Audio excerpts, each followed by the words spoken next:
बिस्मिल्लाहिर्रहमानिर्रहीम। Class 11th का जो हमारा टॉपिक है आज वेस्पर थ्योरी, जो हमने कल पढ़ी थी उसके 2-4 पॉइंट्स हमने पढ़े थे वेस्पर थ्योरी के। तो एक 5वां पॉइंट है जिसमें हमने कहा था कि जो शेप है वो डिपेंड करती है बॉन्ड पेयर पे। तो उसमें हमने कहा कि शेप तब बराबर होगी ज्योमेट्री की, यानी कि ज्योमेट्री और शेप सेम होगी जब लोन पेयर नहीं होगा, जब कोई लोन पेयर नहीं होगा। अगर हम z टोटल नंबर ऑफ जो z हमने बोला आपको z बराबर है कि अगर z में हमें पता चलेगा कि लोन पेयर और बॉन्ड पेयर कितने होते हैं। z बराबर होता है lone pair plus bond pair. अगर z हमारे पास 2 है, उसमें एक बॉन्ड पेयर है, लोन पेयर है, दोनों बॉन्ड पेयर है, लोन पेयर कोई नहीं होगा। तो इसका मतलब है जो इसकी ज्योमेट्री होगी वो लीनियर होगी, इसकी ज्योमेट्री जो होगी वो लीनियर होगी। और जो शेप होगा, जब बॉन्ड लोन पेयर 0 है तो जो शेप होगी वो सेम होगी ज्योमेट्री की। और जो हाइब्रिडाइजेशन होगी इसकी, हाइब्रिडाइजेशन वो होगी SP।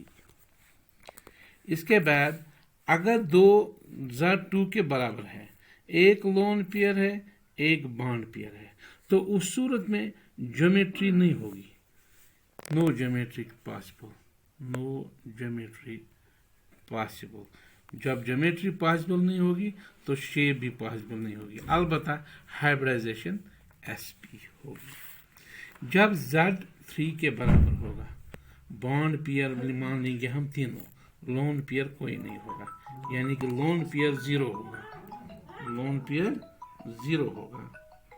तो इसका मतलब है जो हमारे पास यहाँ पर ज्योमेट्री होगी वो ऐसे होगी, हम ये ज्योमेट्री जो होगी वो ट्राइगोनल प्लानर होगी, ट्राइगोनल प्लानर होगी, ट्राइगोनल प्लानर होगी ज्योमेट्री। जो इसमें एंगल होगा वो 120 डिग्री का होगा।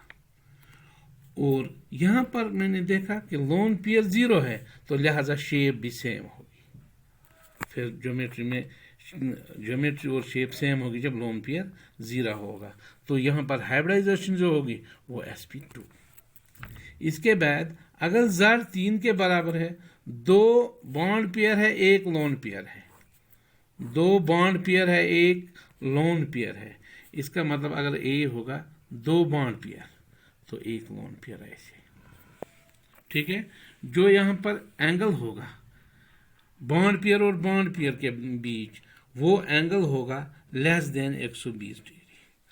और जो लोन पेयर और बॉन्ड पेयर के दरमियान एंगल होगा वो होगा ग्रेटर देन 120 डिग्री।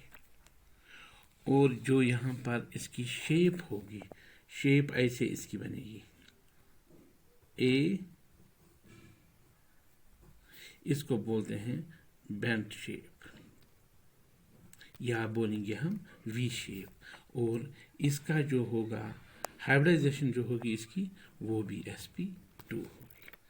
अब मसला है, अगर हमारे पास Z 3 के बराबर है लेकिन एक ही बॉन्ड पेयर होगा, 2 लोन पेयर होंगे, एक बॉन्ड पेयर होगा 2 लोन पेयर होंगे, दो जो इसकी ट्रिग्नोमेट्री होगी, जो इसकी ज्योमेट्री होगी A 2 लोन पेयर है तो एक बॉन्ड पेयर है, तो वो होगी ट्राइगोनल प्लानर, ट्राइगोनल प्लानर। और जो इसकी शेप होगी वो होगी लीनियर, तो हाइब्रिडाइजेशन होगी SP2 हाइब्रिडाइजेशन। अब हमारे पास एक क्वेश्चन है, find number of lone pair hybridization, find lone pair hybridization, geometry and shape for SO3, for SO3 sulfur trioxide.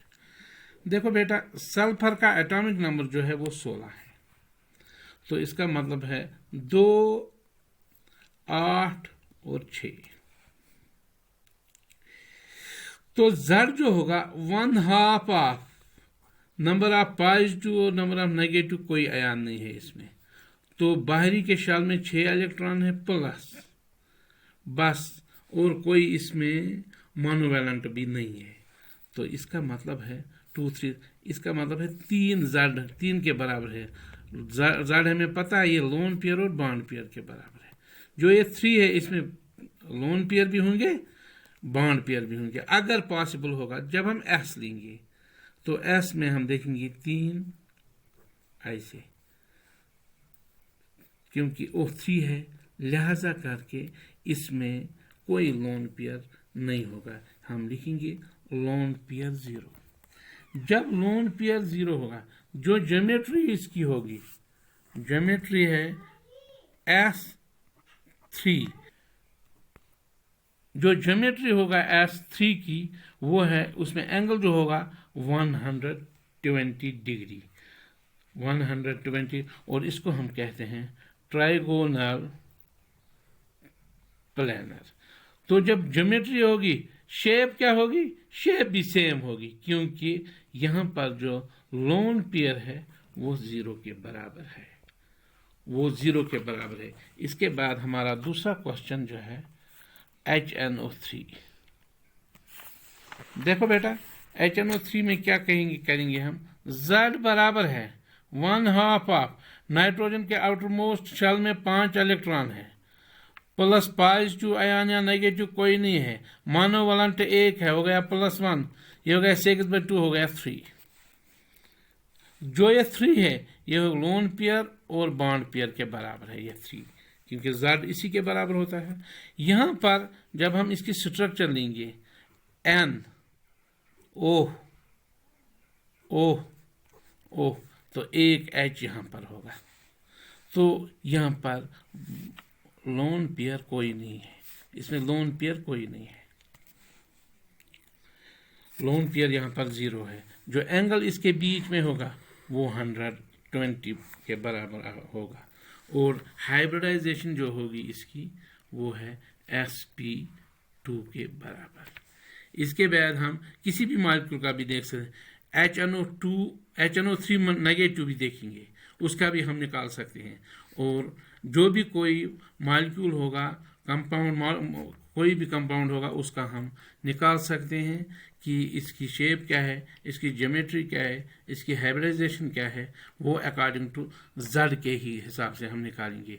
ये बात याद रखना, Z जो है इसमें नंबर ऑफ वैलेंस इलेक्ट्रॉन कितने होंगे, पॉजिटिव आयन कितने होंगे, नेगेटिव आयन कितने होंगे, और जो मोनोवैलेंट एटम इसमें होगा वो कितने होंगे, Z उसी के बराबर होगा।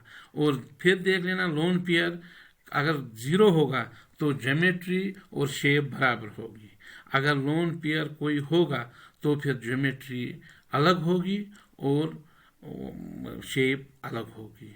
Stay home, be safe.